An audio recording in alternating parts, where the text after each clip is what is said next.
اعوذ باللہ من الشیطان الرجیم بسم اللہ الرحمن الرحیم السلام علیکم ورحمۃ اللہ وبرکاتہ۔ بریکنگ آلویز کے ساتھ ناظرین کرام، میں ہوں فیصل سید۔ امید کرتا ہوں آپ جہاں بھی ہوں گے رب تعالیٰ کی پناہ میں عافیت سے ہوں گے۔ چیئرمین پی ٹی آئی نے ہاں کر دی اور حکومت میں اس وقت جو آگ لگ چکی ہے، اور حکومت نے ایک نیا خوفناک بیانیہ جو ہے وہ اب چیئرمین پی ٹی آئی کے خلاف کھڑا کر لیا ہے۔ اس پہ بات کرتے ہیں، اور اسٹیٹ بینک آف پاکستان نے جو خطرے کی گھنٹی بجائی ہے وہ بھی اسی گفتگو کا حصہ ہوگی۔ ناظرین کرام، رات سے لائٹ نہیں ہے، 2 گھنٹے کے لیے آئی اور چلی گئی۔ کمپلینٹ سینٹر میں ہم کال کرتے ہیں، وہاں سے کوئی اٹھاتا نہیں ہے۔ یہ ہے ہمارے مسائل، اور حکومت کی عللے تللے جہاں یہ فری بجلی استعمال کرتے ہیں، فری گیس، فری پٹرول اور ہر کچھ ہماری جیبوں پر یہ پلنے والی حکومت عوام کے کسی مسئلے کو حل کرنے کی تیار نہیں، اور اداروں کی کارکردگی یہ ہے کہ عوام وہاں اپنی شکایت درج کرانے کی کوشش کرتے ہیں تو وہاں سے فون نہیں اٹھایا جاتا۔ یہ ویسے ہی ایک چھوٹے سے مسئلے کی بات کروں جس سے ہم سارے دوچار ہیں۔ تو اب آتے ہیں جی کہ چیئرمین پی ٹی آئی 1 گھنٹے کی ملاقات کے بعد ان کی ہاں نے ملک پر ایک خطرے کی لٹکتی ہوئی تلوار جو تھی اس کو ہٹا دیا۔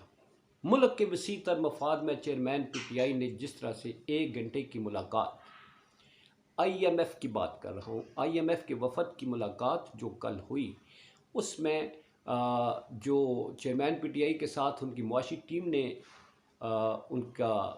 ساتھ دیا۔ شوکت ترین صاحب جو ہے ورچولی اس میں شامل ہوئے، حماد اظہر صاحب تھے، باقی جو ان کے معاشی ٹیم کے لوگ ہیں انہوں نے آئی ایم ایف کے ساتھ مدلل قسم کی گفتگو کی، اور اس میں اپنی ایک جو ان کو اس وقت خطرہ ہے کہ انتخابات نہیں ہوں گے، وہ ان کے سامنے رکھے کہ انتخابات ہونے تک ہم جو یہ سٹینڈ بائی معاہدہ ہے 9 ماہ کا، ہم ملک کی خاطر جو ہے ان شرائط کو ایگری کرتے ہیں، اور اگلے قرضے کے لیے انہوں نے یہ شرط رکھ دی ہے کہ جب تک انتخابات فیئر اور فری نہیں ہوتے، ٹائم پر منعقد نہیں ہوتے، اگلے معاہدے کے لیے ہم کسی شرط کو نہیں عون کریں گے۔ انہوں نے اپنے خلاف مقدمات یا کارکنان کو رہا کرنے کا کوئی مطالبہ نہیں رکھا۔ یہ ہے سیاستدان، اور یہ ہے سیاست کا بڑا پن، اور یہ ہے ملک اور قوم کی خاطر جو سوچ ہے،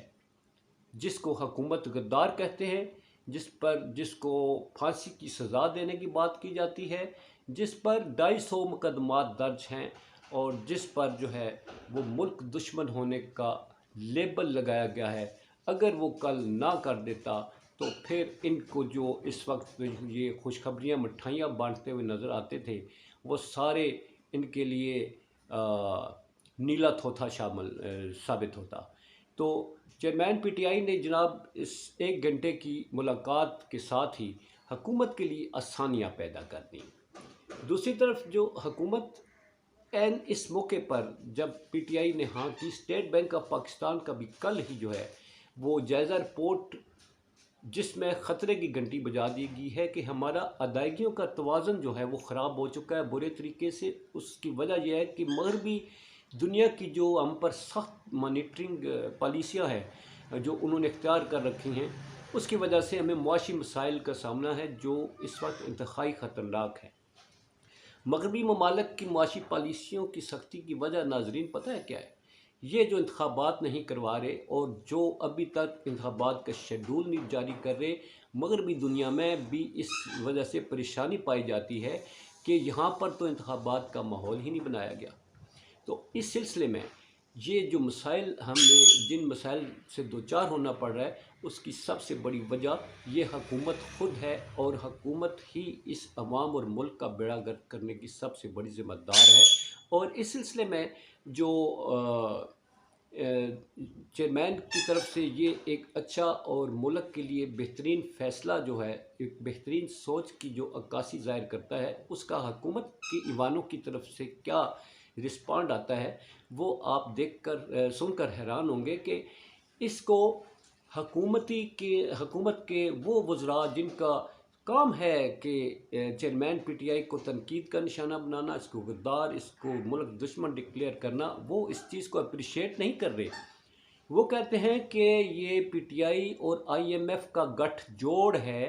کہ جس کی وجہ سے آئی ایم ایف ہمیں قرضہ نہیں دے رہا، اسی وجہ سے آئی ایم ایف وہاں پر گیا ہے اور وہاں پر جو ہے ان کی شکایت سننے کے بعد جو ہے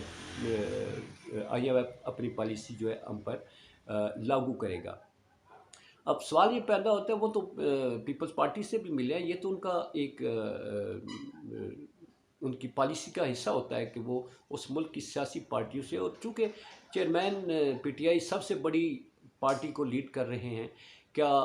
مولانا فضل الرحمان سب سے بڑی سیاسی پارٹی کو لیڈ کر رہے ہیں، کیا کل کے وزیر اعظم وہ بنیں گے، یا اس میں جو اور چھوٹی چھوٹی جماعتیں ہیں ان سے مذاکرات کریں؟ مذاکرات تو وہ سب سے کرتے ہیں، مگر سب سے جس کی کروڑوں کی فالوئنگ ہے وہ ایک ہی ہے، وہ چیئرمین پی ٹی آئی ہے، اور جس کا یہ سوچا جا سکتا ہے کہ اگر فیئر اینڈ فری الیکشن ہوں، بغض سے پاک الیکشن ہوں، تو پھر نیکسٹ حکومت اس کی بنتی ہے، تو وہ پھر اگلا معاہدہ انہی سے کیا جائے گا۔ اس لیے ان سے ملنا ضروری تھا، جس کو اس وقت کی حکومت جو ہے وہ پی ٹی آئی اور آئی ایم ایف گٹھ جوڑ کا نام جو ہے اس وقت سے تعبیر کیا جا رہا ہے۔ جی ان سے وفا کی کیا توقع کی جا سکتی ہے؟ اس نے کس ادارے سے ان حکومت میں بیٹھے لوگوں نے کس ادارے سے وفا کی؟ ادارے میں بیٹھے ہوئے کس شخص کے وفا کی؟ عدالتوں میں بیٹھے ہوئے کن لوگوں کے ساتھ وفا کی؟ عوام کے ساتھ کیا وفا کی؟ جو عوام سے چھوڑ کر، عوام کو چھوڑ کر جو ملک سے باہر جائے بیٹھے، تو ان سے آپ کیا توقع کر سکتے ہیں کہ ایک دشمن کو وہ اپریشیٹ کریں گے؟ کیونکہ اپریشیٹ کرنے سے ان کی اپنی سیاست زبردوز ہو جاتی ہے، جو ہو چکی ہے، کیونکہ عوام تو دیکھ رہی ہے، عوام فیصلہ کرے گی۔ تو یہ تھے ناظرین ابھی تک کے حالات کہ 1 گھنٹے